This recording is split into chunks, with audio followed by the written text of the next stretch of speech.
Hello everybody and welcome to our 6th pledge class, second one online. Thanks for bearing with me. I know this one's a little late, but what you gonna do about it? So first of all, this week's theme is, I was feeling really inspired by this clip last week when I was making the toast song, so this week's theme is gonna be funny mascots dancing in the background, LMFAO. So first, a bit of exciting news. So we just had an exec meeting and we decided to cancel the committee meeting requirement as well as the social requirement.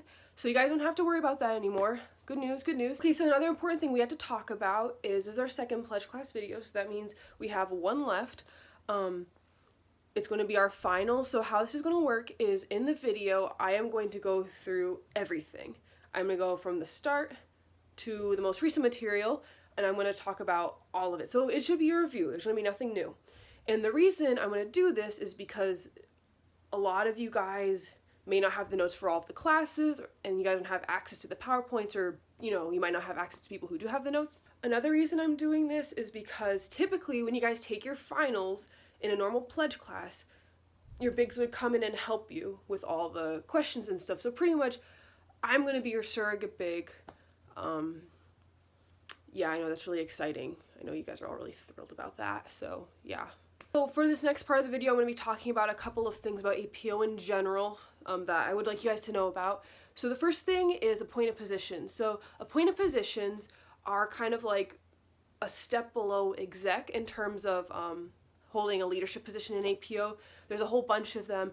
They cover all sorts of things. So if you're interested in like a specific exec position, this is the way you kind of get your foot in the door. Like for instance, if you want to be one day the VP of service, it's a good idea to maybe be the VP of service intern or the service intern.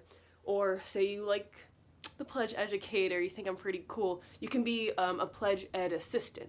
So I highly recommend that you guys sign up for these because they are really good ways of getting involved in APO, and also you get your leadership point, and those are super annoying to get. So yeah, the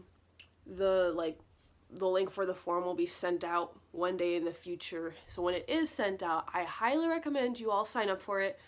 Like I said, I was a pledge ed assistant in my sophomore year, and when I did it, I realized I really liked the pledge educator job, so here I am. Don't know how I made it this far.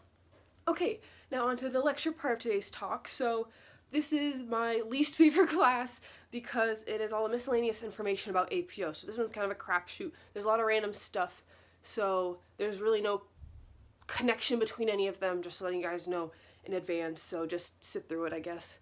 Okay, first things first, I don't know if you knew, there's no hazing in APO, so we do not tolerate it, and people who do haze will get in trouble with campus officials if caught. So got a text. So don't haze. And if you are being hazed, please reach out to me or Janelle. Hopefully it hasn't happened to you nerds. Alright, so the next thing, I really hate talking about this. It's Alpha Phi Omega and its roots in scouting. So I'm gonna read this next part off of my laptop because frankly I don't have it memorized, and frankly I don't care enough to memorize it.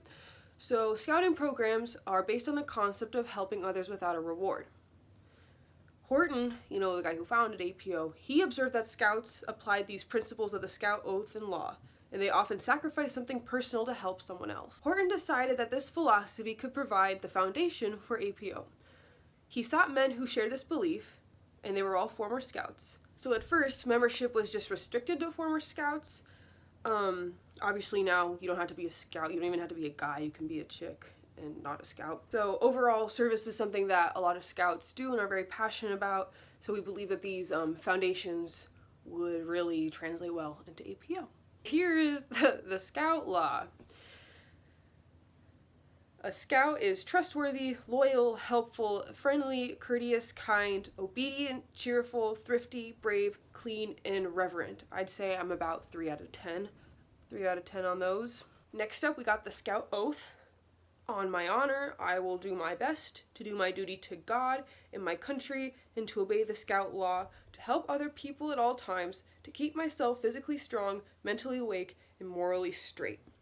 We try to follow these things. I don't know how successful we are. Alright, enough with scouting, onto some more exciting stuff. So we have the national office info. So the national office is located in Independence, Missouri. So yippee for the Midwest. So what the national office does, in case you care, because I know you do, so they keep permanent records of all members by chapter and by name, so be careful. They issue ID cards and membership certificates. You'll get those next semester probably. Yeah. They supply pledge manuals. You probably won't get those at all, actually. And they maintain the fraternity's website, www.apo.org. Inside the United States, there are more than 360 active chapters. There's only one that is the best, and it's Kappa Chi. Frank Reed Horton so delightfully says, "As scouting is worldwide, so should Alpha Phi Omega be worldwide, gradually in the colleges and universities of all the nations." This quote is related to APO being worldwide. So in 1925, APO started in the United States. In 1947, it spread like the plague to the Philippines. In 1995, it went into Canada, and on some unspecified time that I don't have written down, it ended up in Australia.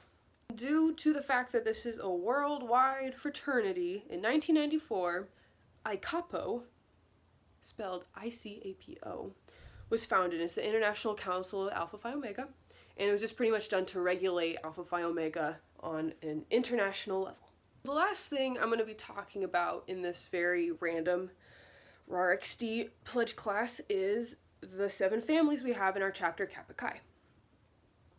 So in no particular order of importance, we have Spam and Noodles, Hip Hopopotamus, Team Tundra, First Family, Gryffindor, Lost Sheep, Bartle's Besties. Sorry, couldn't help myself there. So yeah, that concludes our second online pledge class. Super fun. Again, sorry it's late. I miss you all so much, and I hope you guys are staying safe. I personally hate online classes. Retweet if you agree. Yeah, so I'll see you guys on Sunday. Don't forget to fill out the form, please. Deuces.